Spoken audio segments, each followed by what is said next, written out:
So are you suggesting that the church isn't Israel? Church of God and Israel are two separate entities. Here's the problem. You're talking now about supersessionism. The Bible doesn't allow that. Romans 11 does not allow that. That's the very verse you're talking about. R.C. affirmed that based on Romans chapter 11, the future salvation of the nation Israel. Romans 11:26 says all of Israel will be saved.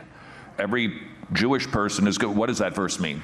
Well, all Israel will be saved. That's in the future. There will be the salvation of the nation Israel.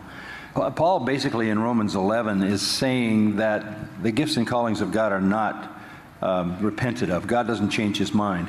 And in the Old Testament, he promised salvation to Israel. In the New Covenant, Jeremiah 31, Ezekiel 36. So God made a promise in the future to fulfill the Davidic covenant, fulfill the Abrahamic promise with the nation Israel. Even after they killed the Messiah, you remember in the early part of the book of Acts, Peter gets up and identifies what they had just done, but says, you are still the people of God. God has a plan for the future salvation of Israel because his gifts and callings are not subject to repentance. That doesn't mean that all Jews through all of human history will be saved. It means that there will be a time in the future when the nation Israel believes and is saved. And that is described in detail in the book of Zechariah. When they look on the one they've pierced, mourn for him as an only son, and a fountain of forgiveness and blessing is open to Israel. And then it follows into the kingdom. It's my conviction, I don't know if you've read the book I wrote called The Gospel According to God, but Isaiah 53 will be the confession of the nation Israel when they are saved, because it's not really a prophecy. Isaiah 53 is not really a prophecy of the life of Christ, because all the verbs are in the past tense. He was wounded for our transgressions. He was bruised for our iniquities. Because what he's prophesying is the future salvation of Israel when they look back and say, he was wounded for our transgressions. He was bruised for our iniquities.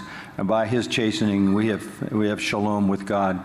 So that whole 53rd chapter is a confession of Israel, which they will come to by the Spirit of God when they look on the one they've pierced, mourn for him as an only son, and understand what his life and death meant for them.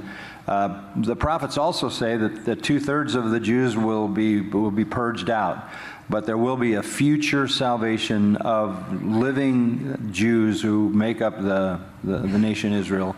So are you suggesting that the church isn't Israel? No, the church is not Israel because they're separated.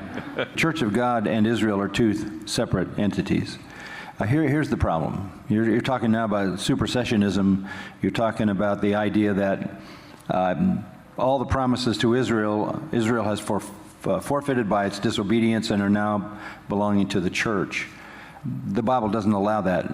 Romans 11 does not allow that. That's the very verse you're talking about. The promises God made to Israel, he will fulfill to Israel. So to make the church the recipient of promises given to Israel splits the Old Testament verses. You can go all the way back to Deuteronomy, back to the mountain Ebal and Mount Gerizim, where God says, obey me and you'll have blessings, disobey me and you'll have curses. So I remember being in Jerusalem and hearing a Reformed preacher there say, all of the curses came on national Israel, all of the blessings come on the church. Well, I mean, it's one thing to say that, it's something else to come to Jerusalem and say it. And he was, by the way, followed up by Dr. Charles Feinberg, who was my mentor, who was so outraged, he got up after that and said, well, it's wonderful that we all gather together to tell the Jews that they're getting nothing but the curses. So the future kingdom of Israel will bring about the salvation of the nation Israel, and that's what Jeremiah is talking about when he says, I'm going to give you a new heart and a new spirit and write my law in your hearts, and that's talking to Israel. Yes, I believe in that. And you know, I love the fact that R.C. affirmed that based on Romans chapter 11, the future salvation of the nation Israel. It's inescapable because it's in the text. You know, we get in trouble when we superimpose systems over the text, but if we let the text speak, it's amazing how we all end up at the same place.